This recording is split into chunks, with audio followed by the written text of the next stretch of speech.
అదే ఈ స్వశక్తి పరివార్ స్వశక్తి అభియాన్ దాన్ని పురస్కరించుకొని మెడికల్ క్యాంపులు కండక్ట్ చేయడం జరుగుతుంది.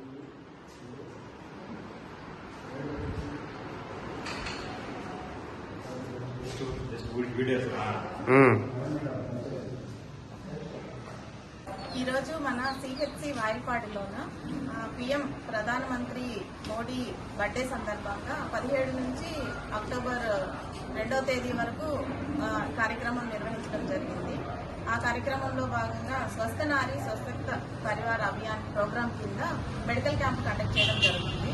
ఆ కార్యక్రమంలో భాగంగానే అన్ని డిసీజెస్ అంటే నాన్ ప్రివెంటబుల్ డిసీజెస్ కి స్క్రీనింగ్ చేయడం, అంటే గర్భాశయ ముఖద్వార క్యాన్సర్, నోటి క్యాన్సర్, అలాగే కంటికి సంబంధించిన వ్యాధులు, అలాగే డెర్మట్ అంటే చర్మ వ్యాధులకి సంబంధించినవి అన్ని స్క్రీన్ చేసి వాళ్ళని హైయర్ సెంటర్కి రెఫర్ చేయడం కానీ లేదంటే ట్రీట్మెంట్ ఇవ్వడం కానీ జరుగుతుంది. ఈ స్క్రీనింగ్ ప్రోగ్రాంలో భాగంగానే అందరూ లీడర్స్ని పిలిచి ఆహ్వానించి ప్రజలకు అవగాహన కల్పించడం జరిగింది. Thank you.